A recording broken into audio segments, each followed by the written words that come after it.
Chase Thomas podcast. My nephew needs me to record. See, I already hate it. I hate it.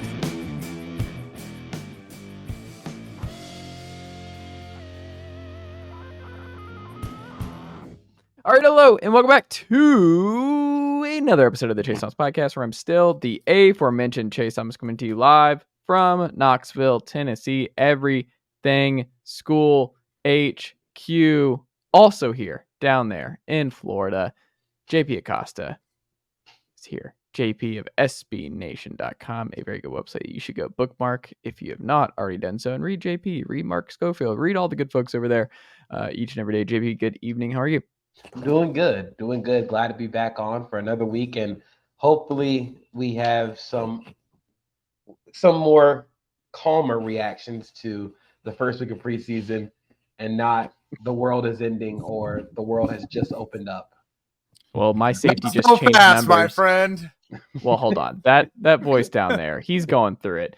It's the fan of his favorite quarterback's number 3 on the depth chart midway through the NFL preseason, comfortably number 3, depending on who you listen to here. It's Mr. 49ers Hub himself, Evan Sowards, back after a week away. Got the tie-dye, got the mustache. Evan is he's going through it right now. He's added Flash behind him. No, it's a Flash? Yeah, the Flash. I don't think I remember Flash being behind you. This is Spider-Man, Thor. No, I'm talking about down below. Oh yeah, it's a comic. It's been over there. See, okay, I'm not going crazy. I saw Okay. it. Well, anyway, Evan, you're already you? feisty. Look at you, defensive. This is going to be great talking about the 49ers at this Okay. point, because you're just, oh my goodness. Well, not only that, so I did start a new job today. Yeah. And it is on, like, I am in office again for the first time since March of 2020. Is it an everyday office job? Well, I mean, I think eventually once things settle in, I'll probably be able to work like a day or two from home. But it's definitely a in the office job, and it's awesome. The company's dope. I'm very fortunate to work for a cool company all that. But I mean, for people that maybe aren't used to this, as someone who's been working remote, being in front of people 8 hours a day, it puts a lot more on your mental, I think, than most people realize. Like, just talking to people through Slack or messaging them, tweeting, whatever, like, and then going and actually having to like socially interact for 8 hours is exhausting. Yeah. So having to do that the day after I watched the 49ers quarterback situation, which has never been covered once in the history of life. Yep. It's tough. Well, we'll get into that momentarily. Also here, Jarrett Bailey off a pod where he's talking Penn State. The supposed non-college football knower himself, Jarrett Bailey, has dipped his toes in to college football because he wants to be prepared. Like, who is Joe Milton? Who is Josh Heupel? Who are these Tennessee guys that Randy Moss and company keep talking about? So, Jarrett, good evening, sir. How are you? Hi. Yeah, no, me and Tom Hannafin doing Penn State stuff. That was fun. Big Tom Hannafin guy. Go watch Impact Wrestling for Tom Hannafin. But I am well. Oh, and listen to State of State as well, the Penn State podcast that he does for Believe. No, I'm well. Yeah, I did that a little bit ago, just talking about Drew Aller. That was a big talking point. So yeah, Penn State's got some expectations, most they've had in a while. Him and I share a fan. He went to Penn State. I grew up a Penn State fan. So yeah, it's always nice to do stuff with him. But Does Slippery Rock have a football team? They do. One of the best D2 teams in the nation. Huh. What's your mascot? The team name is literally Slippery Rock the Rock, and our mascot is a lion. His name's Rocky. Oh. That's perfect. Is it? That's perfect. When they Alabama's the Crimson Tide, and they have an elephant as a mascot. That's true. Al. That really is. None of that makes sense. We got the Auburn Tigers, the War Eagle, along with the Tiger. That's different. Tigers are just common and basic white bread. That's different. Like, Auburn can do War Eagle because that's been like a thing since like the 1800s, and they actually have an eagle. But Alabama doesn't actually have a tidal wave. You can't just call yourself the Crimson Tide and then have an elephant as your mascot. I mean, I will say the elephant is weird, but if all of your fans are wearing Crimson, and they're all rushing into the stadium or rushing onto the field. Like that's kind of, you know what I mean? I Like, guess that makes sense. and listen, I don't like defending Alabama as a state, as a people, as a football organization, but I get it. Well, speaking of things Evan Sowards gets, we just have to lead off this show with something that he doesn't get because folks, it might be a little bit early to call it, but it's August 14th, late August 14th, and I'm ready to call it that Trey Lance and the Trey Lance era in San Francisco is over before it got started here. Evan, is that where you're at? Sam Darnold clear number 2, Brock Purdy QB1, Trey Lance conspiracy theories that Kyle Shanahan had him throw more than other quarterbacks. We're not doing that. I want it to be known. I say this with a heavy heart. I am a Trey Lance fan. I have been a Trey Lance fan. I love the idea of the upside. I love the idea of a raw product going into Kyle Shanahan's machine. He's really just, I mean, like someone said today that he might need to go to the XFL to get snaps, and I didn't think it was the worst idea. Oh, no. Well, because it's like his point was not he needs to play in the XFL, but his point was where in the NFL right now is he going to get the snaps that as of yesterday he looks like he desperately needs? Where is he going to go? He needs like the tweet that I saw that I think gives really the most understanding to it.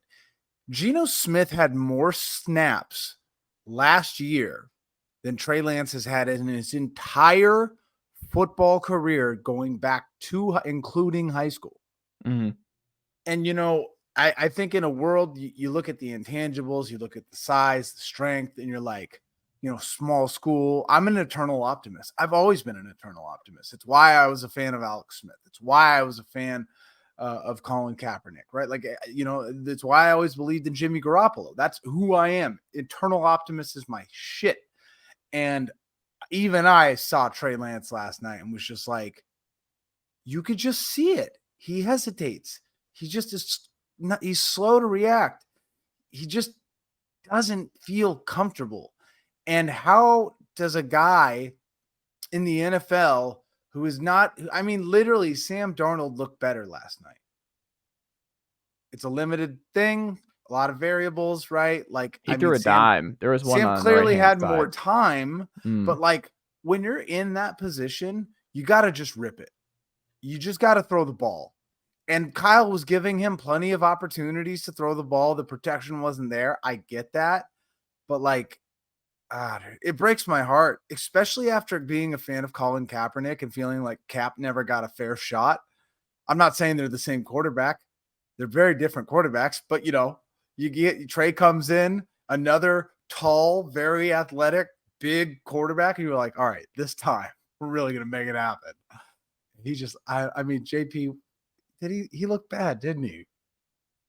I think if I were a 49ers fan, I'd be more concerned about the offensive line depth being absolutely decimated at that point because the Raiders were playing their backups and had their entire way with the 49ers offensive line. Trey Lance looked like, I think you nailed it when you said Trey Lance looked like he didn't have a lot of confidence at first. He was holding on to the ball too long. He was taking a lot of sacks. That's something that just, he looked like he didn't have a lot of confidence. But you could see when they started to go to the quick game, got the ball out of his hands. There were a lot of passes they threw over the middle that showed his aggression, and that's where I really think his biggest issue is. He is far too aggressive throwing the ball over the middle. I think that's cool that you can do that. I'd rather talk a quarterback down than talk a quarterback up to throwing the ball aggressively over the middle. The problem with that is Trey Lance will throw the ball over the middle regardless of who is there, including players for the other team. That's gotta stop. You cannot turn the ball over in this offense. That's really the one thing that you can't do as a quarterback in the Niners offense. I am not ringing the alarm bells yet, mainly because like it's the first week of the preseason, 1, and 2. Again, the offensive line was horrendous. Like that is a very big issue. Like if one of the 49ers starting offensive lineman gets hurt, there's a major problem there because the offensive line depth is really bad. But there were some discouraging things. There were some encouraging things. I'd say it was just You was just And again, Sam Darnold, don't start with me on Sam Darnold. Don't do this with Sam Darnold with me. Don't do this. I'm not doing this. You will not do this to me. Give me like another week. Can he just be the backup and just never start? Well, I think that's the plan, right? The plan is for him to be the backup. Well, yeah, but it's the 49ers. So what does that even matter? Well, backup means like just keep the seat warm because you're going in week 8. Like, no, but like I'm telling you, I want like a Chase Daniels backup. I had to say a Chase Thomas backup. I was like, you don't want me ripping it. No, I don't want that. No, I definitely want a Chase Daniels, not Chase Thomas, sitting there with a nice cup of tea on the sidelines, writing in his journal, taking in the moment. No, I want Chase Daniels. Never sees the field. That's what I need. It's the 49ers. We all know the backup is going to see the field at least once. The backup is QB1 at Jace in San Francisco. You just got to hope that it is against like the Cardinals or something. What do you think happens here then, Evan? Do they trade Trey Lance before the year, or do they just ride it out and he's just QB3? I don't want us to keep talking over and over ad nauseum about the thing that we've all talked about. I want to talk about after we saw last night, if it continues to play like that, who's going to pay for their actions? Like, who is going to be held accountable for drafting Trey Lance and trading away 3 first-round picks? Someone tweeted about this where they have unbelievable job security. Like John Lynch and Kyle Shanahan are just like foolproof. But they are pretty much. But listen, Kyle is you can't. Kyle's untouchable. Yeah. And hey, maybe John Lynch is too. But like, I want an assistant fired, man. Like, I want a scout fired. He wants names. Has to take heads have to roll. Someone has to take the fall for this. I do agree. Like there needs to be a fall guy. Like somebody's gonna have to. If this entire thing just straight up goes down the toilet and Trey Lance is indeed bad, you're gonna have to answer that because you gave up 3 first-round picks and the Dolphins turned one of those first-round picks into Tyreek Hill. That's not great, you know. That's not great. The 49ers could have Micah Parsons right now. They could also have a quarterback, maybe, you know. Justin Fields, who I wanted from the beginning. They could have Justin Fields. Literally, the only thing we were hoping next year, and you'll be fine. The only thing we were hoping is that Trey Lance could run, and he can't even do that. At least Justin Fields can run. Jarrett, you have a mouth and a voice. I believe you should speak. I want to hear your thoughts. I don't know, man. Like I said last time we talked about this, I'm very over it. And the day that Trey Lance gets traded is going to be better for everybody, just because I'm ready for this to be done. Like the thing about like him getting traded is who is going to trade for Trey Lance after Minnesota. Seeing what I was going to say Minnesota actually jumps out the most to me because he can sit for a year. Goes to a similar offense with Kevin O'Connell. It's a similar thing. Sit behind Kirk Cousins for a year. We say this with Minnesota all the time, but why would Minnesota trade capital right now for Trey Lance? Well, because they're going to get him on dimes on the dollar. Yeah. No, I'm saying, what's their succession plan for Kirk Cousins right now, though? That's the thing. Like, if you can trade like a 5th-round pick for Trey Lance and have like maybe a shot at a guy who can be decent enough to be a starter, I don't know if they're going to be bad enough to be in the top 5 to take one of these guys in the coming draft. So listen, if you take a flyer on Trey Lance, why not? But how about this? Let's get creative. Hold on, wait. Like, let's get creative. It doesn't have to be Trey Lance for a high pick. It could be Trey Lance and one of our 7 running backs for a high pick. Tell me the Vikings don't need running backs? I'm just wondering, like, with the way that Trey Lance has looked, it's going to be difficult for a team to be like, yeah, we're in on this. We're gonna do. If the Niners are just giving up on him, and the Niners can get good quarterback play out of Jarrett and Chase, I would be surprised if any team takes a chance on Trey Lance because they churn out effective quarterback play with anybody. Okay, And they can't And do look, it with maybe Trey it's Lance. also just, and that's a point well taken, JP, is, if you can't succeed in the 49er system, then that is a big red flag. Kind of like, if Bill Belichick is, calling you about trading somebody, then maybe that's a red flag to begin with too. Like, okay, if Belichick can't get anything out of this guy, then what the hell would I want something to get out of this guy? So Can I get the that's a chaos point well team here? taken. What's up? It's Denver. No, No, I like that. I like that. Absolutely That's not. fun. That's not. Gonna No, happen. because they can't miss twice on a quarterback. Not only that, they paid Russell Wilson like $300 million. They can't get out of this Russell thing until like 2020. No, but also next year hold at the on. earliest. Let's not just let's get real dark, because I'm dead inside at this point.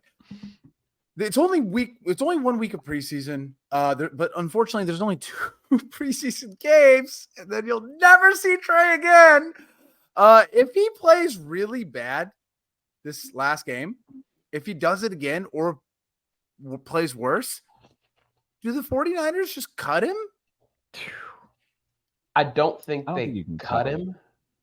And the thing about Denver that I really want to say, Brandon Allen and Sam Darnold. Why would the thing about Denver that I want to say real quick is Russ is technically under contract until 2026. That's the only potential out that you have on that Russell Wilson contract. If you don't do it then you're waiting until 2029 when he's 41 years old. They're not trading for Trey Lance. Like they are in for Russell Wilson until Russell Wilson decides he is out. I don't think they're gonna cut Trey, especially if he's just bad.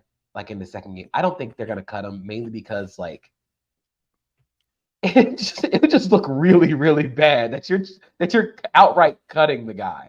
I just feel like at this point, there's a lot of dumb rumors going on. I do feel at this point that I think Kyle never wanted him. I think everybody else was like, look what you could do with all this talent. The same thing all of us thought seeing him. And Kyle was like, no. And they forced it on him. I think Kyle is the kind of guy to be like, I told you. I told all of you, you idiots. I am the alpha. I am the omega. I'm right. You're wrong. It would just be very surprising to me if they were to like say, yeah, we're done with Trey Lance. We're just going to stick with the Brock Purdy's and Sam Darnold's of the world and pray that our supporting cast is just going to be the best supporting cast in the NFL for the next 10 years. Like that's the thing, though. Like they can have the best supporting cast as much as they want. If they don't have a guy to get the job done, when you get to the NFC title game or the Super Bowl, I don't care. Like, well, and to your point, Jarrett, how many times have we seen a quarterback do pretty well in his first season and then fall off or struggle the following? I mean, Nick Foles had a season where he went 27 touchdowns, 2 picks, and everybody thought he was Christ. Right. So that's my point. Super Bowl. I'm not saying that Brock Purdy's going to do of the offense that was tailor-made for him with a great offensive defense around him. I'm not saying Brock Purdy's going to be bad because because we're already here. Again, battle stations, worst case scenario. If Brock Purdy comes out and he struggles too, and then you have a situation where you're forced to play him all year until the end, then you use Sam. Again, who is going to be held accountable for 8 years of Kyle Shanahan that has only resulted in CJ Beathard, Nick Mullins, Brian Hoyer, Jimmy Garoppolo, Trey Lance, Sam Darnold, and then Brock Purdy? So the reason no one gets held accountable is because you went into the NFC title game 3 That's what I'm saying. It's sure as hell going to be Kyle Shanahan. Yeah. So my thought is, if heads do have to roll and like San Francisco just cannot find an answer at quarterback, I think John Lynch is gone before Kyle Shanahan. Without a doubt. I don't think they fire Kyle, period. I don't think they fire Kyle. He is too Teflon in terms of like, I can turn chicken shit at quarterback into chicken salad. But the only thing is, I don't want Kyle to be fired, but eventually, I don't know. Like, it's like at least Andy Reid, when he was in Philadelphia, had quarterbacks throwing the ball well. And it was like, okay, you were getting close, but you can't make it. and Donovan McNabb was still playing well. Like, sure, yes, they're going to the NFC Championship game, but they're losing because of the quarterback. It's not like they're losing because of the defense, like Kansas City. It's not like they're losing because of any other factor. They're losing these games because of the quarterback. But you were still an overthrow away from winning in the Super Bowl with Jimmy Garoppolo. We all are. I'm saying, like, if that goes one way different, yeah, like you win the Super That Bowl. was 3 years ago. We Can can't they not do it again no, this Chase. year with Sam Darnold? Can Sam Darnold not do it again this year? Super Bowl winning quarterback Sam Darnold? No. With this team? No. With this group? My point is this. 0% chance. I am being dramatic right now, and I recognize that. But the reason why I'm being dramatic is because if you are a Trey Lance supporter like I am, you recognize the margin for error is razor thin, and he absolutely needed to have something positive to come from that game. And I really just simply don't think anything positive came out of Trey Lance snaps. I think there were a few positives. I don't think it was like everything. The fact that you can't even just give me a definitive there were positives is all. Yeah, I said it earlier. I think you're like, I think the aggressiveness. You're waving your head. I think the aggressiveness throwing the ball over the middle was very cool. He ripped a few passes to Chris Conley over the middle that I thought was really cool. He did. I thought he got a lot more under control in the quick game. It's just, he takes a lot of sacks. That's going to be an issue. It was an issue with Justin Fields last year where he took a lot of sacks, mainly because the offensive line stunk, but he also held onto the ball for a long time. So we'll see with week 2 because Trey Lance is probably going to play again. And if he doesn't play good that week, it might be curtains. Who are they playing this coming week in the preseason? Let's see. They play the Denver Broncos. Why'd you look at that? Mm. And look, this is that dress rehearsal game, and we know Peyton's going to play that starting defense. The Broncos' starting defense is good. It's going to be a hell of a litmus test. I mean, the Raiders' defense looked like. They looked like the 1982 Chicago Bears or whatever, 19 whatever. Like the Raiders' defense was destroying that line. So if you're going to get a real defense. And Trent Williams will not be playing. You at least got to have like a few. By the way, the one thing I will say about the offensive line, as long as Trent Williams is playing, it does not matter. And I also think that offensive line depth outside of like 2 teams in the league is a myth. Like that's a problem. That's what I'm trying to get at. Offensive line depth at the NFL level is a major problem. JP, food is expensive. Look at that inflation. Do you understand how much it costs to get kids to weigh that much? Do you know how much food it costs to get your kid to weigh 350 pounds? That's where I'm going. You just don't find a lot of guys who are like 6'4" and 300 plus pounds. You just don't find guys like that walking down the street because all those guys play in the NFL. They're playing in the NBA now because it's too expensive to eat that much food. Have you tried to buy strawberries lately? Oh, they're made expensive. Problem with fruit though is it just goes bad so quickly. You really got to dive in. That's the one downside of fruit. I made the mistake of buying organic strawberries. Strawberries already, and I was like I put them in the fridge and took a shower and came back and they were bad. Yep. Yeah, it's not great. Kind of like Trey Lance. Jarrett, your biggest preseason week 1 overreaction is what? Biggest preseason week. This whole thing going on in the NFC North between Packers fans and Bears fans having the ultimate mid-off between their quarterbacks right now. Like, Bears fans are soiling themselves by Justin Fields' stat line of having -7 air yards while Khalil Herbert and DJ Moore ran for 60 yards apiece. They're like, 3 of 3, $129. He's the guy. I'm like, that's great. That was Justin Garoppolo out there. We didn't learn a damn thing about Justin Fields. Jordan Love. I was more curious to see how Jordan Love would play. Jordan Love did fine. We at least saw a little bit more of him than 3 passes that all went behind the line of scrimmage and everybody else ran far. Like, The only thing that we learned about the Chicago Bears is that, hey, DJ Moore, pretty good. Khalil Herbert, probably going to be a really solid player this year for him. We didn't learn a damn thing about Justin Fields other than the fact, hey, he threw it a little bit quicker than he has been. That's a positive. But everybody, these box score lurkers that are like, oh, Justin Fields, have a day. No, that dude, that pissed me off to no end. And it shouldn't have, but I let things like this annoy me, and I get in fights with people on Twitter because I have the tendency to be immature when it comes to this stuff. Even as a guy who I think Justin Fields is going to be good. I think he's going to take a step forward. I think the Bears are going to be a fun team to watch. There's nothing more annoying than Chicago Bears fans and Green Bay Packers fans arguing over their mid-ass quarterbacks right now, and I'm tired of hearing it. Oh, okay. Wow. First of all, we're not going to disrespect the Chicago Bears offensive line that played very well. I know. Shout out Darnell Wright. Shout out Darnell Wright. Week 1 against the Titans backups who just can't tackle. They just can't tackle. It was really bad. It was horrendous watching them attempt to tackle. But Tevin Jenkins played his ass off. He played phenomenal on the back end of the last season. Looked very good. The kind of retooled offensive line looks great. Like I said, I'm not too dialed in on like Justin Fields' performance from week 1 because like the main takeaway that you should have is that the Titans can't tackle and that DJ Moore is good. And now they have guys who can create after the catch. That's fine. That's perfect. I'm actually very impressed. I'm not gonna say like I'm over the moon about it, but I was kind of impressed by Jordan Love. I thought he played well. The stat line doesn't show it, but he looked so much more confident.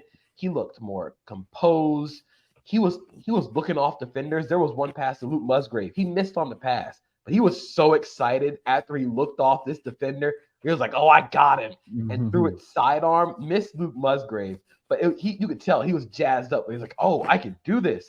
And there was a pass, a deep pass. It was beauty that he threw to Christian Watson. But Daxton Hill just makes like a beautiful play. He flies across the middle of the field to break it up. He runs from the left hash all the way to the left sideline, breaks it up with one hand. You just got to tip the cap. Exactly. That's one of those things where you get robbed of a home run. You just kind of take off the helmet, acknowledge it, and move on.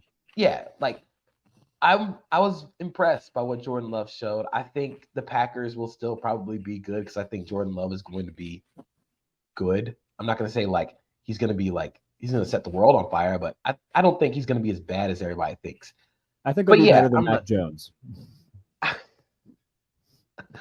Okay. Yeah. That word. I agree that everybody needs to kind of slow the brakes on the Bears a little bit, especially because they played the Titans backups and they had 8 sacks, but the Titans offensive line wasn't good anyway. No. Well, JP, I will say this real quick about the Bears getting 8 sacks. Like, yes, the Titans' offensive line isn't good. The Bears' pass rush is also god awful. So, like, shout out to them for that, I suppose. I know Travis Gibson had a solid game. Somebody's got to win. Hey, somebody does. Well, you also just feel bad for the Titans, right? Because like Malik Willis is making strides apparently, and you're like the worst thing for them. Well, what I'm saying is like the damn Titans. What are you talking about? I'm talking to a Jaguars fan asking that question, Chase Thomas. Okay, I'm saying you feel bad. In hell. What are you talking about? You don't give a damn about. Oh my god! Will, did you see that interception that Will Levis threw to end the game, where he threw it directly into the stomach of a Bears safety? It is. I think the thing that's most alarming about Will Levis is that he still can't sense pressure.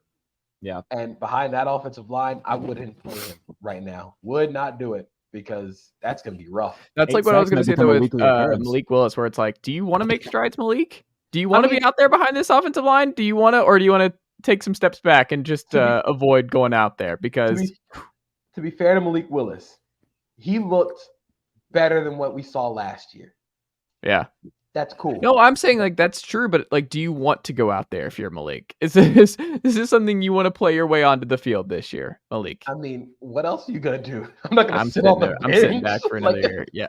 No, I'm collecting those checks. There's not a better gig than backup quarterback. You might not have a job next year. Yeah, like, you might not have the starting job. I'm going to play in like showing everybody what I can do.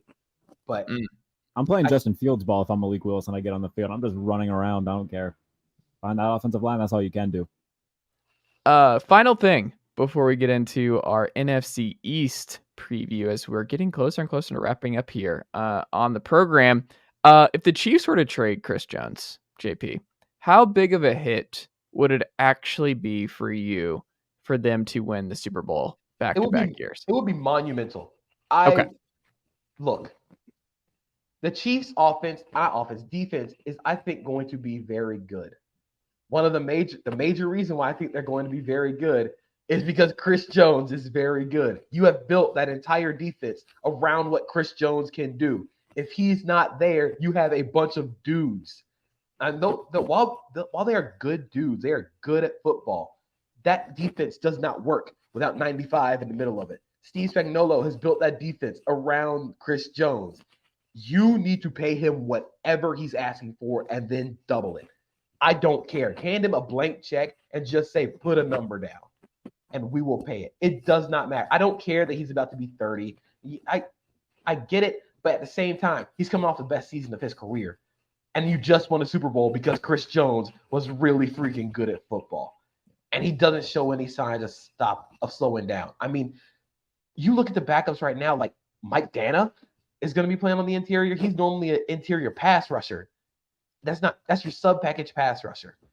You need 95 in the middle of that defense because that's who takes you from being okay to potentially a great NFL defense. I don't care how much he's asking for. You better give it to him. And you look at like his stat line in the playoffs might not be great, but you look at the guys around him. Oh, George Karlaftis, Frank Clark, the numbers that they put up, in large part that's because 95 is getting doubled. You could have made the case that Chris Jones was Defensive Player of the Year last year, with just the amount of attention that he was getting, the numbers that he put up. From you look at his pass rushing numbers compared to like edge rushers, they're still amongst the best that we get from the defensive interior. So the things that he does, like JP pointed out, they got guys on that side of the ball. I'm a big Nick Bolton guy. I like Willie Gay. I like all that young secondary talent that they had last year who all played really well, especially in the AFC title game against Cincinnati. But without 95, without Chris Jones, there's a lot of attention that can be distributed elsewhere, and they don't really have any other elite talent on that side of the ball, especially in the front seven. Like I said, Karlaftis is nice. They don't have Frank Clark anymore, so he's what that defense revolves around. And I'd make the argument that behind Mahomes, he's their second most important player. And if you look at the guys that they have on the edge, they are pocket masters. They are not win one-on-one around the edge to get to the quarterback. They're crushing the pocket. You want to know why? To make the quarterback step up into the pocket, into Chris Jones, by Chris Jones. Probably won off his block already. Chris Jones is the reason why that defense works. And I don't know who needs to hear this, but pay the man every dollar you got. It doesn't matter right now. They got no dollars, man. Mahomes has got all the dollars. Well, his deal is constructed so team friendly. No, all jokes aside, Chris Jones is going to get money. He's going to start. I don't think there should be any worry. In fact, I was listening to the Munichheim's podcast this morning, featuring Lenny, and they were saying the same thing. Sometimes it should be Acosta. Sometimes it should be. Not enough, if I'm being honest. And yeah, man, they're gonna pay him. He's asking for $30 million a year. Do I think that he'll get 30? Probably not. Do I think he'll get close to it? Yes. I would give him 30 without hesitation. And that's fine. I get it. But right now they're last in the NFL in cap space. They can, move some money around, convert stuff into all that fun stuff that, NFL GMs do to manipulate the cap, and they can free up the space to do it. It's going to take some work, but it can be done. So let me add this real quick. Let me add this real quick. And if I'm Patrick Mahomes and Travis Kelce, both guys who took less money per year to sign guys like Chris Jones, there was a thing a few years ago in the Steelers, and TJ Watt were going through something similar where he wanted to get paid, wanted a big extension. And a lot of guys went to bat for him at the podium saying, Ben Roethlisberger was one of them. I came back. I took less money than I should have or than I could have because I wanted TJ Watt to get paid. I wouldn't be surprised if we start hearing different Chiefs leaders start to get a little bit more vocal about that, especially Mahomes and Kelce, guys who could have gotten more money but took less. And the one Chris Jones stat that I have that is just perfect for describing how Chris Jones plays, he is a big game, big moment player. In the fourth quarter, He leads all pass rushers, defensive tackles, and defensive ends in sacks. I don't want to and talk pressure. about this. I don't want to He hear also is second among all pass rushers in pass rush win percentage. He's only behind Micah Parsons, who plays on the edge and doesn't see nearly as many double teams. You give him every dollar possible and don't even think twice about it. He's too good, man. I really feel like if they trade him, I don't think they can. I understand you got Andy Reid and Patrick Mahomes, but there's two sides of the ball. And if they're, vibing 27th in total defense, that's going to make, Patrick Mahomes. We saw it a couple years ago where Patrick Mahomes was just going bombs away a hell of a lot more than he wanted to. It's because the defense couldn't stop anybody, and he felt like they had to score every drive or they would lose. We're going to see a lot more of that if Chris Jones isn't there. I also love the idea of movie directors breaking NFL news. So if Martin Scorsese could break Jonathan Taylor to insert team here, let's go ahead and do that. Like Martin Scorsese's just arm around Jonathan Taylor, and he's like, he's now a Seahawk. Whoa! Why are you saying that? I mean, the Seahawks do stuff like this all the time. No. I mean, where did this whole movie director breaking Michael Bay with Chris Jones? Did you not see this? No. That's where this all they were hanging out. Like they were and Michael Bay said he quit his team, and then that was it. What was the direct quote? JP, do you remember? Did he just say he quit his team?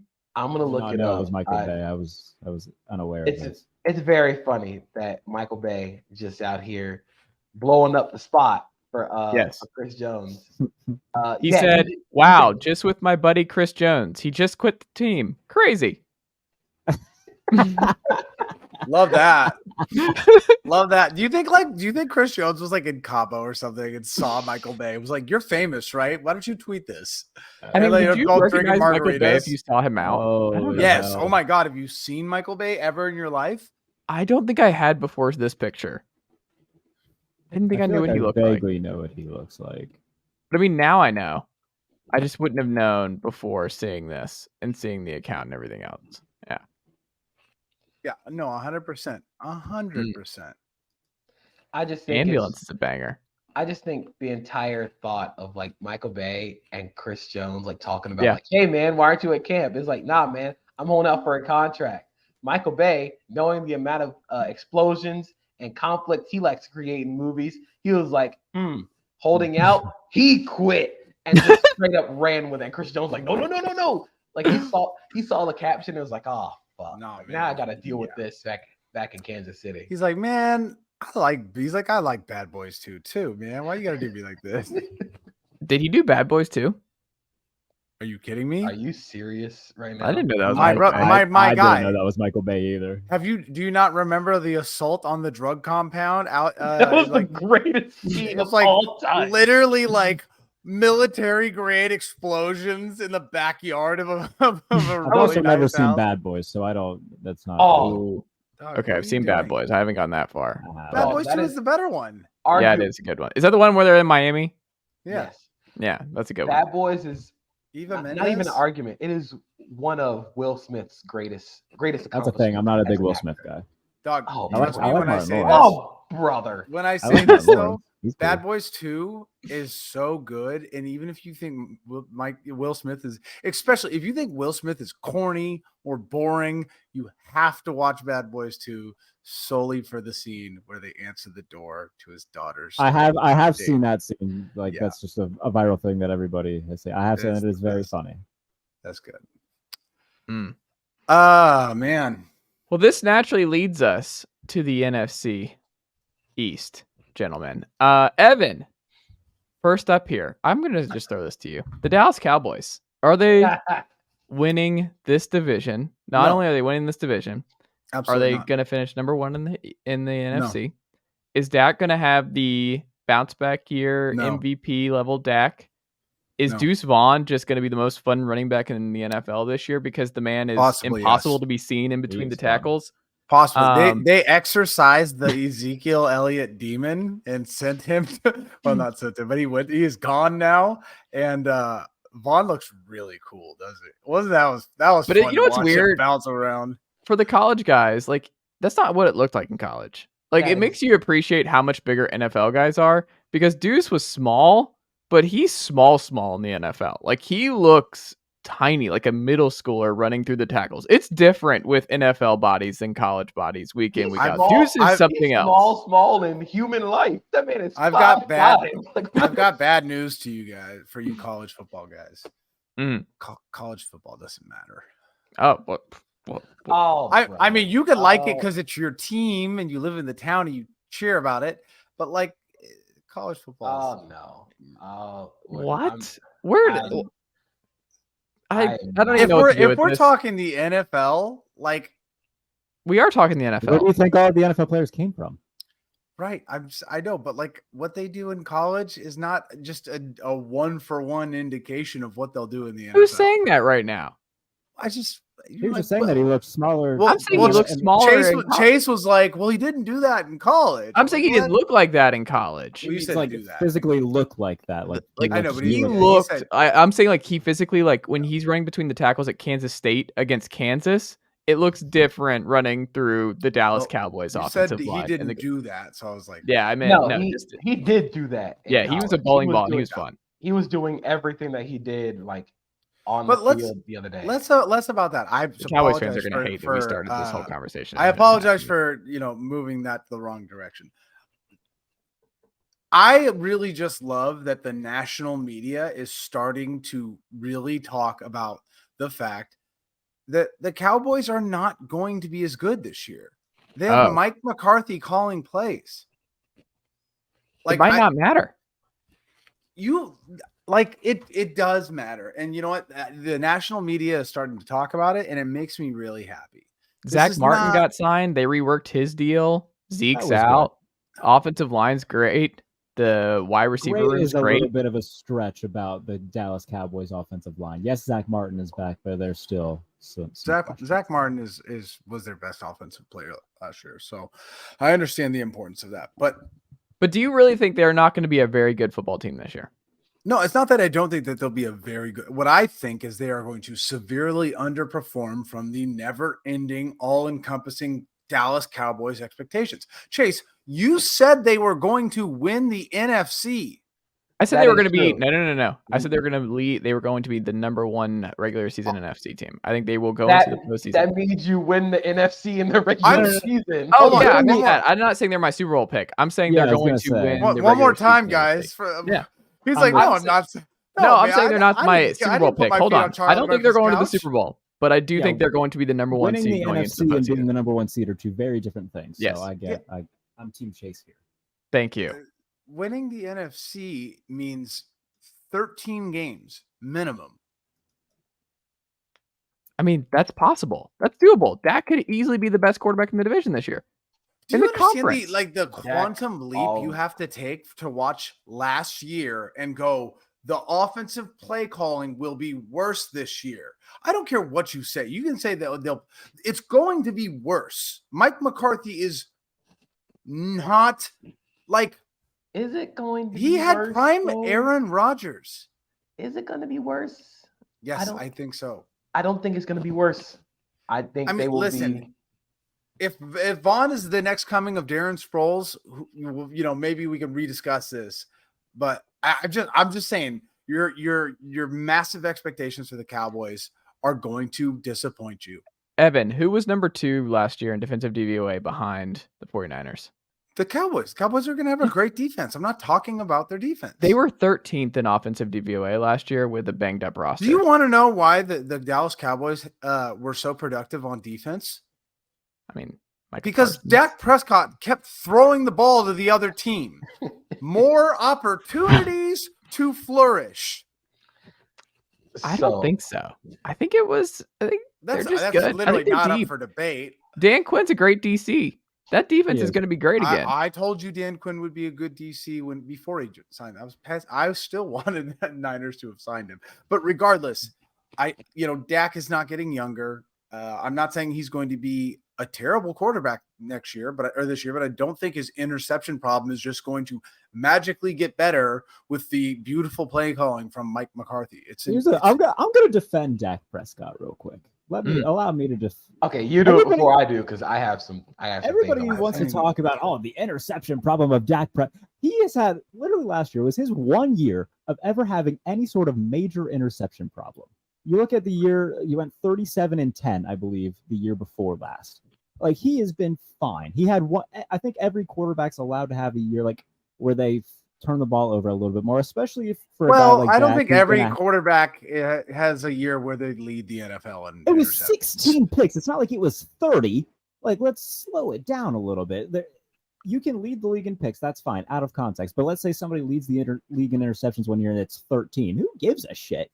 Like, it's 16 picks. Yes, it needs to come down, but it could have been much worse. So 1 year of leading the NFL in interceptions, you guys, 16 does not bother me. He has 4 seasons of over 10 interceptions. You act like this is like a so one-off. Many quarterbacks.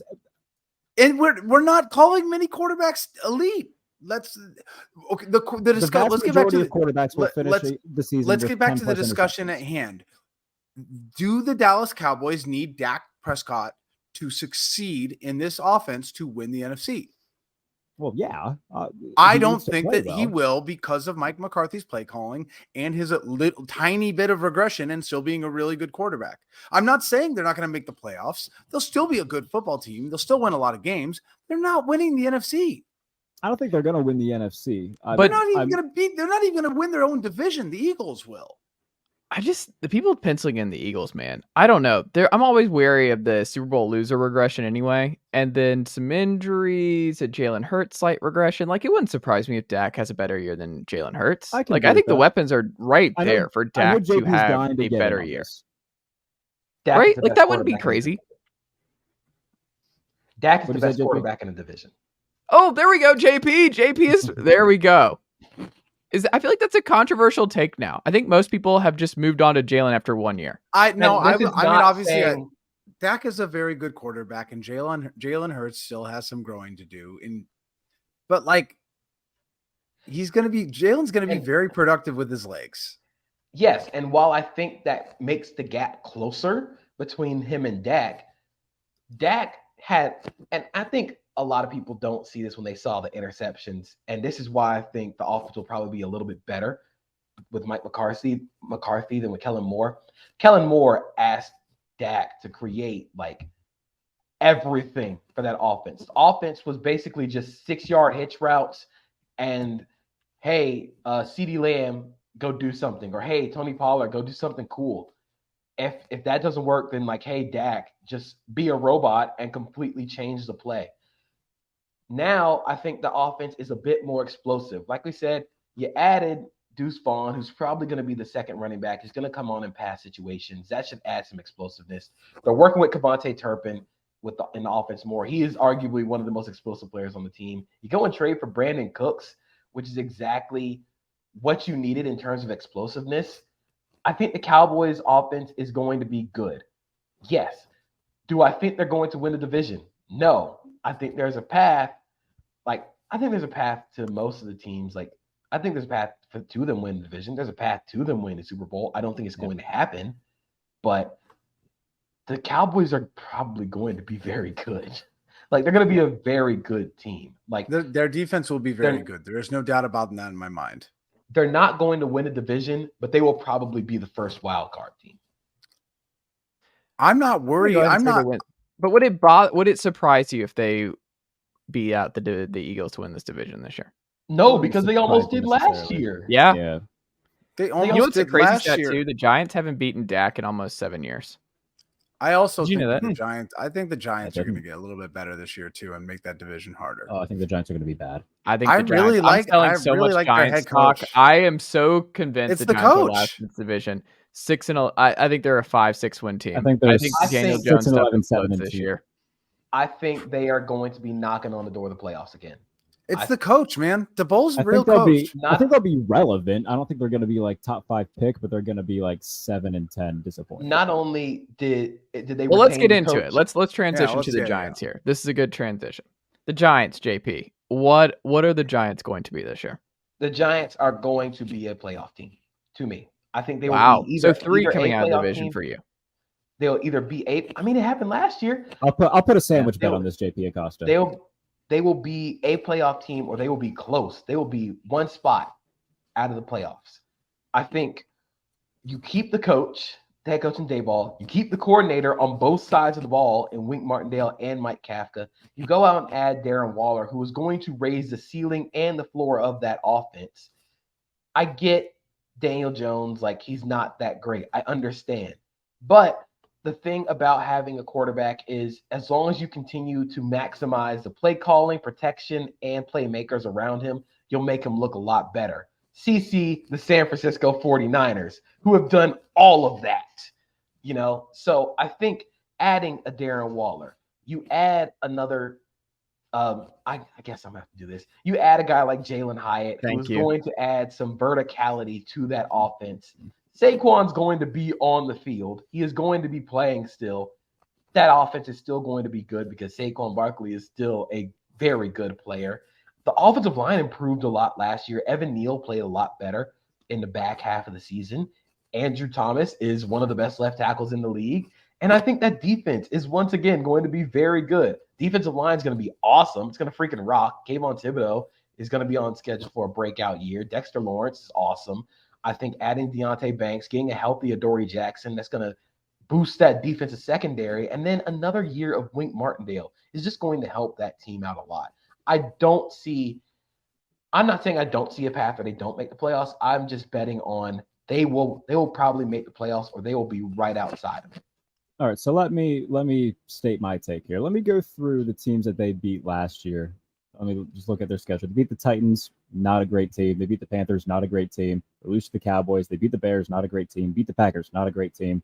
Beat Baltimore. I'll give you the win over Baltimore. It was a good win. The total number of playoff teams they beat: Baltimore, and that is the end of the list. They beat Jacksonville. They did beat Jacksonville. My apologies. I remember that game very well. Yes, you do. My point being, whenever they face any great teams, whenever they face the Eagles, who could be bothered to care about winning, they got destroyed on all. They couldn't beat the best team in the NFC. Like, okay, even that. Okay, you tie the Commanders, great. Okay, you get beat by the Lions, who were, yes, they had a great down the stretch part of the season. I mean, but for the most part, they were mid. You're talking about the Cowboys. The Cowboys, they had a very close game against the Bengals. I mean, they had a very close game against the Eagles and lost the other one. Like, the Cowboys played all those teams too. Like, it's not us. The Cowboys have a better defense. I think you trust the Cowboys defense. I'm just saying that neither schedule was impressive. It's just let me go through the first half of their schedule. They'll start off against the Cowboys. I think they lose that. They play the Cardinals. I think they'll win that. So 1-1. They go to San Francisco. They aren't winning that. They play Seattle. I don't think they're winning that. I think they're to Miami, at Buffalo. That's the first 6 weeks. That's 2-4 to me at the very best. And then you go Washington. That's an up in the air game. They almost lost to Washington both times last year. Jets. I don't think they're going to beat the Jets. That's Raiders, past the Jets by Cowboys week. Hey, again. man. Like, this isn't an easy schedule. I do not think they'll be a playoff. I'm team. selling the Giants. I'm with you, Jarrett. I'm selling it this year. It's not an easy schedule, but I think they have improved. It's not like they have gotten worse from last year. They pissed off Saquon and paid Daniel Jones. I feel like the vibes have gotten worse. They're over under 7.5 wins. Saquon's going to be there, though. Yeah. Saquon signed the contract. Saquon got a restructured contract. I mean, one thing you like to see is Andrew Thomas is locked in, and Andrew Thomas has become one of the 3 best left tackles in football, so that's nice. They're over under 7.5 wins. I'm taking the under. Saquon, by the way, is the only one that actually signed as a running back. He might be the one guy that saw the writing on the wall and was like, "Yo, I got to take this money." I need to know what happened on that Zoom call. Yeah. Anyway, Saquon was checking his phone. Saquon was tweeting. Saquon got off that Zoom call and was like, "Hey man, I gotta go sign this contract." You know, the Zoom call definitely had they had agents on as well, and they were like, "Look, y'all, like, I don't know what to tell you. Like, there's not much we can do." Yeah, like I don't know what to tell you. Like, and then some guys were like, "All right," and that's why Jonathan Taylor's reporting this week. It's just there's only so much you can do right now. Jarrett, your team. I had to save the Washington Commanders for you. Like, the Washington Commanders here, are they a playoff team this year? Because JP has 3 NFC East teams in here, and it's not the Commanders is one of them. Players not a big fan of Eric Should we Bieniemy's call him the Washington coaching football style. team now? Huh? Should we just call him? Go back to the I football hope so, team? because I mean, Well, I mean, the just in Red the Tails meantime, being back right? in play is awesome. I wanted Red Tails when it was up in the air. If they can do Red Tails, Red Wolves, just Commander. I love it. It's up for, whatever. Something Washington fun. football team. I like football team. I mean, I'm that gonna one's say not it. bad I either. like But football team. we know that they're not going to do that though. They're not going to. They got to sell something. Jarrett, Yes. is Washington a playoff team this year? You know, I'm talking myself into it a little bit more by the day. Oh no. And look, JP can make all his huffs and puffs all he wants, but this is a very good defense. They were 9th in the NFL in DVOA last year. And if they can just see any sort of upgrade at quarterback from what Taylor Heineke was or Carson Wentz was, which I think Sam Howell can do that, and it's not a high bar to clear, I think they're going to be a lot of fun. You look at Terry McLaurin, Jahan Dotson, two very good receivers. I think one of the more underrated receiving duos in football. You still got Curtis Samuel there. If he can stay healthy, I mean, that's a big if, and, you know, figuring out a way to use him. But if anybody can figure out a way to use him when he's on the field, it's Eric Bieniemy. I like Brian Robinson at running back. Offensive line-wise, and you got Leno at left tackle. You got Wiley at right tackle. Say that 5 times fast. I do have a little bit of questions about the interior of their offensive line. But defensively, man, they're solid. They're really good. The defensive front's still really good. I need Chase Young to stay healthy. That's, you know, the biggest thing for them right now, and why his name's been floating around trade rumors. But I like the addition of Emmanuel Forbes. We're already seeing kind of peaks of his aggression paying off in camp. And like that could come back to bite them a little bit, but I think that they saw his instincts were something big that they wanted to have in their defense. Derek Forrest quietly had a really good year last year.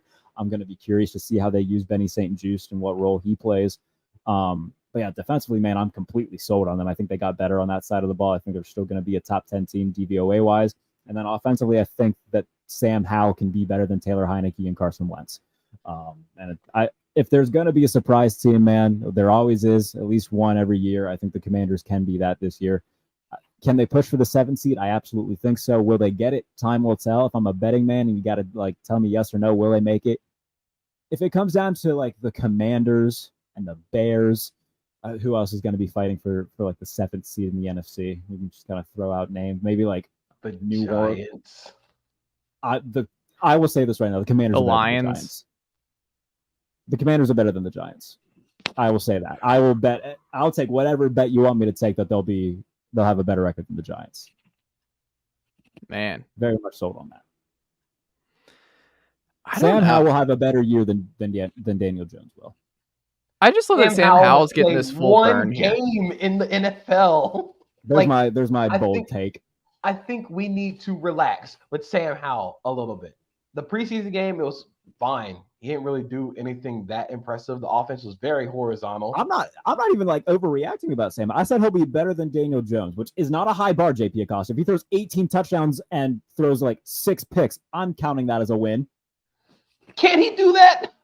I think he can. It's a very look. I just think we need to actually see what Sam Howell actually is in the NFL. I don't know if he's going to be good or not. It's just going to be. It's a very uphill. It's a big uphill climb for a 5th round pick. We don't know a lot about him in terms of his play in the NFL. I get it. We know he throws a really pretty deep ball. We know he's got a gun. It's just a matter of we'll see what happens. You know, we've still got 2 preseason games. He also cannot. He also can't see the field. So if he can't make the reads, and all you're doing is just throwing deep balls, you've turned the offense into the first half Steelers offense, which is just all rollouts and throwing the ball downfield. JP, who starts more games this year for Washington? Jacoby Brissett or Sam Howell? I think Sam Howell does, mainly because like if you're starting Jacoby Brissett, that means you're probably packing it in for the year. And I don't think they're going to pack it in. I think the Commanders will probably be a competitive team. They'll be fun. I think the defense has a lot of fun pieces. But I will say I'm going to sound like a hater. Outside of the Rams, they might have the worst linebacker room in the league. There's a lot of. But on the questions. positive side, do you think Emmanuel Forbes could be the best rookie defender in this draft? No. I think it'll be fine. Does he have superstar upside? People really liked him as a dark horse in the draft here. I think he knows how to get hands on the ball, and that is a very good instinct for a corner to have. Let me give you the names of their I don't even know this linebackers guy. right Does he now. play for the Tennessee? It's Who? The guy you just talked about. Emmanuel Forbes? No, he was He from played Mississippi He State. played at Mississippi Okay. State. Just He's the like way 100 just the way he was talking. Is that He's like right? 160 Tennessee? pounds soaking wet. he's No, a no, small no. guy. Yeah, Washington. I They're, don't think has a Tennessee guy. Now that I think about it, I don't think they do. Their off-ball linebackers on the roster right now are Cody Barton, who would be the starter, Milo Eifler. Yeah, that's is not a real there- person. Milo's a strong name. And That Strong is a name. strong name, Evan. Strong name for a fake person. And then Drew White as their third string, and then the other linebacker, Jamin Davis, which is he needs to do something, man. He's not good. Like, Yeah. But also, can we talk about how weird it is that Chase Young's just going into a contract year with him because they declined his option, and he's just going to ride this out? they kind of had to, Yeah. He hasn't played in 2 years. But isn't it weird? Like, we don't see this with superstar potential edge guys, where they just decline the option and then he's just gonna ride this last year. Well, I mean, it's a unique It's a very situation. it's unique. He hasn't played in 2 years. He's still recovering from a torn ACL. He looked pretty good in the first week. He had a crazy. He got to Deshaun Watson. He just couldn't bring him down. Yeah, I think that's a very promising sign. I think the defensive line is going to be great again. Yeah. They are still one of the only teams that I've seen play like a true 5-2 with 5 defenders